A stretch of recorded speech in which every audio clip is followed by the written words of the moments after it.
Assalamu alaikum student mathematics 4024. Welcome to Maths Guru. I hope you all are fine. I am fine too. Alhamdulillah. Grade 10 students इंशाल्लाह Monday को तुम लोग का maths का paper है P1 P2 दोनों जो पेपर्स हैं वो तुम्हारे एक ही दिन है। इसका मतलब है कि P1 जो है 2 घंटे का हो गया, P2 2 घंटे हो गया। इसका मतलब यू हैव 4 आवर्स और बीच में तुम लोग को 15 मिनट की ब्रेक मिलेगी, तो 4 घंटे का पेपर जो है ना वो तुम लोग को देना है। अच्छा, अब ये है कि अच्छी तरीके से जो है वो नाश्ता करके आना, ठीक है। और अपने साथ थोड़ा बहुत जो है कुछ खाने के लिए रख लेना कि एक पेपर के बाद जो है वो तुम थोड़ा सा खा लोगे तो थोड़ा सा रिफ्रेश हो जाओगे, एनर्जी आ जाएगी। बाकी है कि कैलकुलेटर्स जो है वो अपने साथ जो है रख लेना, ठीक है। ज्योमेट्री बॉक्स का तुम्हारे पास कोई काम नहीं है, तो कैलकुलेटर्स जो है वो इनफ हैं। अच्छा, इसके अलावा जो है वो मार्क्स मैंने जो है तुम लोग को पहले भी बताए थे, दोबारा बता रहा हूँ। 100 मार्क्स के तुम्हारे दोनों पेपर हैं। P1 में कैलकुलेटर अलाउ नहीं होता, P2 में कैलकुलेटर अलाउ होता है। कुछ टॉपिक्स के हवाले से तुम लोग से बात करनी थी, क्योंकि कुछ क्वेश्चंस आ रहे थे मेरे पास बार बार के। सर टॉपिक्स थोड़े से इंपॉर्टेंट टॉपिक्स बता दें कि क्या करना है, कितनी वेटेज है, क्या क्या कर ले तो पास हो जाएंगे। अच्छा देखो, पहली बात तो ये कि टॉपिक्स वाली जो वीडियो है ना वो तुम लोग के साथ में शेयर कर चुका हूँ, ठीक है। कौन कौन से टॉपिक्स तुम्हारे पेपर में आ रहे हैं, P1 के लिए कौन से इंपॉर्टेंट हैं, P2 के लिए कौन से, तो वो वाली वीडियो तो मैं बना चुका हूँ। अगर तुमने वो वीडियो नहीं देखी तो मैं इंशाल्लाह इस वीडियो के डिस्क्रिप्शन में वो लिंक डाल दूंगा। वो काफ़ी डिटेल वीडियो है, वो मैंने ग्रेड 10 और ग्रेड 11 के लिए एक साथ बनाई थी। लेकिन ये वाली जो वीडियो है ना स्पेशली ये ग्रेड 10 वालों के लिए है, ठीक है। इसमें थोड़ा सा वेटेजेस की बात कर लेंगे, टाइप्स ऑफ क्वेश्चंस की थोड़ी सी बात कर लेते हैं, ताकि ये कि तुम्हें थोड़ा सा जो है ना वो और तुम्हारी पिक्चर क्लियर हो जाए कि भाई मंडे को जो तुम्हें पेपर मिलने वाले हैं वो किस तरह के हैं और उसको अटेम्प्ट कैसे करना है, सही है। अच्छा, ये जो तुम्हें यहाँ चीज़ यहाँ नज़र आ रही है, this is basically the formula sheet. ये फॉर्मूलाज तुम्हें लिखे हुए मिल जाएंगे पेपर में। अब इसमें देखो, इसमें 90% जो है ना वो मेंसुरेशन वाले फॉर्मूला है। एरिया ऑफ ट्राइंगल हो गया, एरिया ऑफ सर्कल हो गया, सरकमफेरेंस ऑफ सर्कल हो गया, कर्व सरफेस एरिया हो गया कोन का, ठीक है। और curve surface area of cylinder हो गया, एरिया ऑफ स्फेयर हो गया, ठीक है। और प्रिज्म का वॉल्यूम हो गया, पिरामिड का वॉल्यूम हो गया। तो ये मेंसुरेशन के काफ़ी सारे फॉर्मूलाज तुम्हें वहाँ पेपर में लिखे हुए मिल जाएंगे। ये तुम्हारी फॉर्मूला शीट है। इसके अलावा तुम्हें क्वाड्रेटिक फॉर्मूला मिल जाएगा, तुम्हें साइन रूल और कोसाइन रूल मिल जाएगा, और तुम्हें एरिया ऑफ ट्राइंगल मिल जाएगा। एरिया ऑफ जो नॉन वो होता है जो नॉन राइट एंगल ट्राइंगल वाला फॉर्मूला होता है, हाफ ए बी साइन सी, वो तुम्हें वहाँ लिखा हुआ मिल जाएगा। ये सारी चीज़ें तुम्हारे पास हैं, ठीक है। लेकिन ये है कि बेहतर है कि तुम फॉर्मूलाज जो है ना वो साथ साथ जब प्रैक्टिस कर रहे हो तो उसको याद ही कर लो, ताकि यहाँ से पिक करने में भी तुम्हें आसानी हो। इसके अलावा तुम्हें कोऑर्डिनेट ज्योमेट्री का यहाँ कोई फॉर्मूला नहीं दिख रहा, इसका मतलब है कोऑर्डिनेट ज्योमेट्री के सारे फॉर्मूलाज तुम्हें याद होने चाहिए। तुम्हें पॉलीगॉन्स के 6 के 6 फॉर्मूले जो है वो याद होने चाहिए, ठीक है ना। इसके अलावा जो छोटे मोटे फॉर्मूले हैं वो तुम्हें याद करने पड़ेंगे, बस तुम्हें ये फॉर्मूलाज जो है ना वो लिखे हुए मिल जाएंगे, सही है। अच्छा, अब आ जाओ ज़रा टॉपिक्स की बात कर लेते हैं जल्दी से। अगर तुम मुझसे ये पूछोगे सर कौन कौन से टॉपिक इंपॉर्टेंट हैं P1 के लिए, देखो P1 तुम लोग का जैसा बनाया है ना, P1 ऐसा है कि उसमें सारी चीज़ें हैं।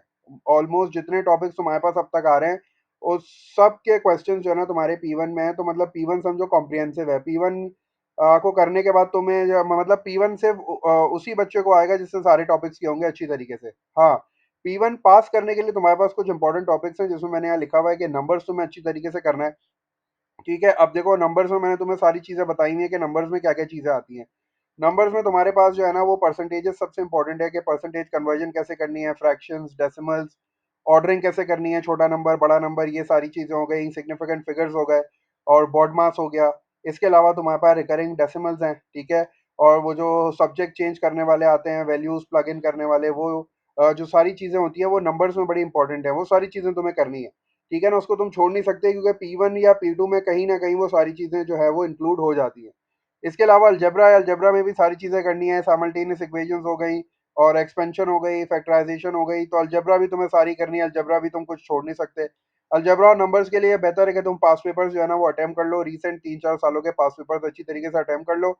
या फिर अगर तुम्हारे पास टॉपिकल पास पेपर्स हैं तो तुमने जो है वो उसमें से 20 25 सवाल कर लिए, तुम्हारे नंबर्स और अलजेब्रा वहाँ से अच्छी तरीके से जो है ना प्रिपरेशन हो जाएगी।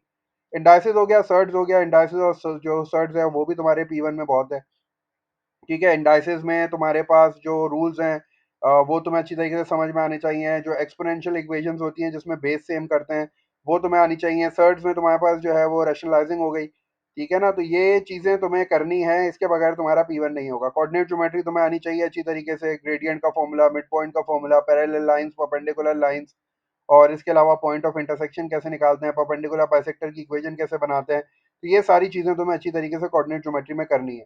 ठीक है, इसके बाद मैंने लिखा फंक्शंस। फंक्शंस जो है उसमें 3 चीज़ें तुमने सीखी थी। एक तो तुमने इनपुट चेंज करना सीखा था। इसके अलावा तुमने जो है वो उसमें इन्वर्स ऑफ अ फंक्शन सीखा था। और फिर तुमने कंपोज़िट फंक्शन सीखा था, जिसको हमने मतलब कंपोज़िट फंक्शन बेसिकली एक फंक्शन के अंदर दूसरे फंक्शन को ऐड करना है, ठीक है? कंपोज़िट ये होता है। बिल्कुल जैसे हम लोग इनपुट चेंज करते हैं ना, कंपोज़िट फंक्शन भी बिल्कुल वैसा ही है। इनपुट में ये होता है कि हम एक नंबर डाल रहे होते हैं, और कंपोज़िट फंक्शन में ये होता है कि हम पूरा का पूरा फंक्शन उठा के दूसरे वाले फंक्शन में डाल रहे होते हैं। तो इसकी अच्छी तरीके से प्रैक्टिस करनी है। प्लस डोमेन और रेंज वाले कुछ क्वेश्चंस होते हैं, जिसमें मैं आपको डोमेन दूँ और आपसे रेंज पूछूँ। तो जो भी मैं आपको डोमेन दूँगा, डोमेन बेसिकली एक्स की वैल्यूज़ होती है। ठीक है? मैं आपको 4-5 एक्स की वैल्यूज़ देता हूँ और मैं बोलता हूँ कि भई इस डोमेन पे मुझे रेंज निकाल के दिखाओ, तो आपने बारी-बारी जो है वो एक्स की वैल्यूज़ जो है वो अपने फंक्शन में प्लग इन करनी है और मुझे रेंज निकाल के दिखा देनी है। ठीक है? तो ये सारी चीज़ें फंक्शंस में करनी है। फंक्शन P1 में भी है, P2 में भी है। इसके अलावा ग्राफ ऑफ फंक्शंस जो आपने अभी रिसेंटली किया है, ग्राफ ऑफ फंक्शंस भी जो है वो हमने P1 P2 दोनों में डाला है। ग्राफ ऑफ फंक्शंस में तुम्हें पांचों ग्राफ्स के शेप अच्छी तरीके से समझ में आनी चाहिए। लीनियर ग्राफ प्लॉट कैसे करते हैं, ग्रेडियंट और वाई इंटरसेप्ट वाले कॉन्सेप्ट से वो तुम्हें समझ में आना चाहिए कि लाइन को प्लॉट कैसे करते हैं, क्योंकि हम बॉक्सेस वाला मेथड तो यूज नहीं करते। हम लोग क्या करते हैं, ग्रेडियंट निकालते हैं और वाई इंटरसेप्ट निकालते हैं, जाके वाई इंटरसेप्ट पे खड़े हो जाते हैं और फिर राइज अपॉन रन या फॉल अपॉन रन से जो है ना वो लाइन प्लॉट कर लेते हैं।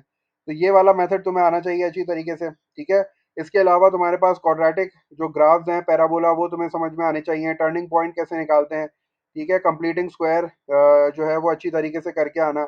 इसके अलावा तुम्हारे पास क्यूबिक इक्वेशंस है, क्यूबिक ग्राफ्स कैसे बनते हैं, उसके सॉल्यूशंस कैसे निकलते हैं, टेंजेंट कैसे ड्रॉ होती है, तो ये सारी चीज़ें, रेसिप्रोकल हो गया, ठीक है? और उसके अलावा एक्सपोनेंशियल हो गया।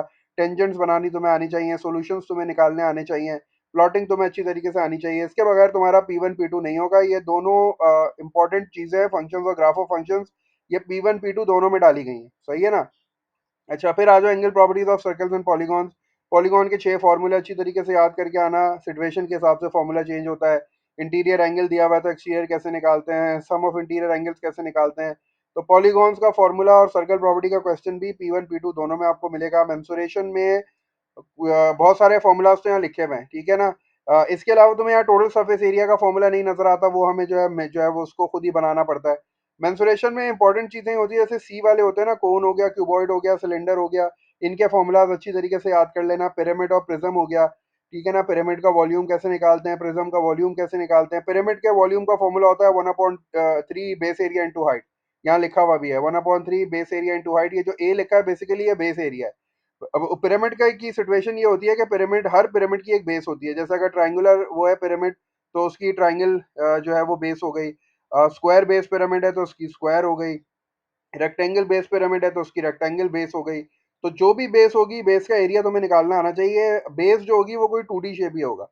तो बेस का एरिया निकाला और फिर उसको हाइट से मल्टीप्लाई किया तो उसका वॉल्यूम आ जाता है।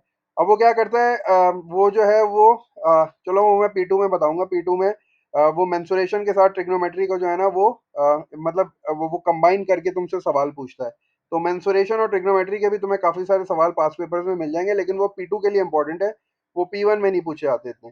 अच्छा, उसके बाद मेंसुरेशन में मैंने तुम्हें बोला कि सी वाले कोई जो आपके पास कोन हो गया और वो सिलेंडर हो गया, क्यूबॉइड हो गया, ठीक है? ये इनके फॉर्मूलाज अच्छी तरीके से, इनका कर्व सरफेस एरिया, इनका टोटल सरफेस एरिया, इनके वॉल्यूम के फॉर्मूले याद कर लो, प्रैक्टिस कर लो इनके क्वेश्चंस की। इसके अलावा पिरामिड देख लो, प्रिज्म देख लो। अच्छा, प्रिज्म में क्या होता है, बेस एरिया इंटू हाइट होता है। प्रिज्म का फॉर्मूला यहाँ लिखा हुआ है। ये इसको बेस एरिया इंटू लेंथ बोल लो या बेस एरिया इंटू हाइट बोल लो। प्रिज्म में ये सिचुएशन होती है कि प्रिज्म की भी एक बेस होती है। जो भी प्रिज्म की बेस है, आपने उसका एरिया निकाला, और वो जो बेस है वो कितनी एक्सटेंड हो रही है, वो कितना पीछे की तरफ जा रही है, बेसिकली वो प्रिज्म की लेंथ निकलती है। ठीक है ना? वो लेंथ हमेशा गिवन होती है। तो आपने पहले बेस का एरिया निकाला और उसके बाद उसको लेंथ से मल्टीप्लाई कर दिया, तो आपके पास वॉल्यूम आ जाता है प्रिज्म का। अच्छा, प्रिज्म ऐसा होता है कि प्रिज्म का टॉप और बॉटम का जो शेप होता है ना, वो बिल्कुल सेम होता है। आप बेस देख के सेलेक्ट करते हो प्रिज्म की, आप बेस वही लेते हो जो टॉप और जो बॉटम तक जा रही होती है, मतलब थ्रू आउट वही बेस का शेप जा रहा होता है। ठीक है? इसीलिए हम कहते हैं कि प्रिज्म जो है ना उसका क्रॉस सेक्शन सेम होता है। मतलब अगर आप प्रिज्म की स्लाइसेस कट करोगे, तो हर शेप जो है ना, स्लाइस का हर शेप जो है ना वो बिल्कुल सेम होगा। अगर ट्राइंगल है तो ट्राइंगल चलेगा, अगर स्क्वायर है तो स्क्वायर चलेगा। तो प्रिज्म जो है वो देखते ही समझ में आ जाता है। प्रिज्म जब भी आप हाथ में उठाओगे, तो आप ये देखोगे कि भाई टॉप और बॉटम जो है ना बिल्कुल सेम होगा। तो यही चीज जो है ना प्रिज्म होती है। पिरामिड में क्या होता है, पिरामिड में एक टॉप पॉइंट होता है। तो अगर आप उसको घुमा के भी अच्छी तरीके से देख लो, तो पिरामिड की बेस और टॉप सेम नहीं होते। लेकिन प्रिज्म में हमेशा टॉप और बॉटम जो है ना, उसका टॉप होगा और बॉटम जो बेस होती है वो सेम होता है। अगर टॉप पे ट्राइंगल है तो बॉटम पे भी ट्राइंगल होगा, तो इसका मतलब है उसका थ्रू आउट क्रॉस सेक्शन जो है ना वो सेम होता है। अगर तुम उसकी स्लाइसेस कट करोगे ना तो वो सेम शेप की स्लाइसेस कट होती रहेंगी। तो वॉल्यूम ऑफ प्रिज्म क्या हो जाएगा, बेस एरिया इंटू हाइट। तुमने बेस सेलेक्ट की, बेस का एरिया निकाला और उसको लेंथ से मल्टीप्लाई कर दिया। इसको बेस एरिया इंटू लेंथ भी बोलते हैं, इसको बेस एरिया इंटू हाइट भी बोलते हैं। तो दोनों फॉर्मूले जो है ना वो वॉल्यूम ऑफ प्रिज्म है। तो ये तुम अच्छी तरीके से कर लो। अच्छा, अगर P1 में वो आता है मेंसुरेशन, तो पाई की वैल्यू मत डालना, पाई के फॉर्म में आंसर दे देना। सही है ना? अगर उसने बोला है कि give your answer in the form of pi, तो आप पाई की वैल्यू मत डालना। अच्छा, फिर आगे आ जाओ। ट्रिग्नोमेट्री लिखा है मैंने। ट्रिग्नोमेट्री P1 में अगर आती है तो पाइथागोरस थ्योरम जो है ना वो इंपॉर्टेंट होता है, बस इसके अलावा नहीं आती। और अगर ट्रिग्नोमेट्रिक रेशियोज आ रहे होंगे तो फिर वो आपको ट्रिग्नोमेट्रिक रेशियोज की वैल्यू दे देगा सवाल में लिख के, जैसे cos 30 की क्या वैल्यू है, sin 30 की क्या वैल्यू है। और फिर आपको जो है ना वो वैल्यू प्लग इन करके मल्टीप्लाई डिवाइड करके अपना आंसर लेके आना होगा। लेकिन ज्यादातर ट्रिग्नोमेट्री के चांसेस जो है ना वो पाइथागोरस थ्योरम के ही होते हैं P1 में। अच्छा, P2 की अगर बात करूं तो P2 में वैसे तो थोड़ी थोड़ी हर चीज़ मिल जाएगी तुम्हें, लेकिन जो इंपॉर्टेंट चीज़ है ना उसमें कोऑर्डिनेट ज्योमेट्री है, ठीक है। और फंक्शंस हैं, ग्राफ ऑफ फंक्शंस हैं, angle properties of circles and polygons हैं, मेंसुरेशन और ट्रिग्नोमेट्री है। ये 5-6 टॉपिक हैं जो P2 की जान है, समझो। अगर तुमने ये 5-6 टॉपिक कर लिए तो P2 में तुम्हारे जो है ना मतलब 60 to 70 मार्क्स आराम से आ जाएंगे। इसके अलावा छोटी छोटी चीज़ें ज़ाहिर सी बात है वेरिएशन से आ सकती हैं, इनइक्वालिटीज से आ सकती हैं, तो अलजेब्रा से आ सकती हैं। तो वो सारी चीज़ें तुम P1 के लिए कर ही चुके होगे, तो तुम्हें वहाँ प्रॉब्लम नहीं होगी। तो P2 के लिए तुम्हें कोऑर्डिनेट ज्योमेट्री करनी है अच्छी तरीके से, वो तुम P1 के लिए भी कर चुके होगे। और ये फंक्शंस हो गया, ग्राफ ऑफ फंक्शंस हो गया, ये जब तुम P1 की करोगे तो P2 की भी तैयारी हो जाएगी। Angle properties of circles and polygons जो है P1 P2 दोनों में आ रहा है।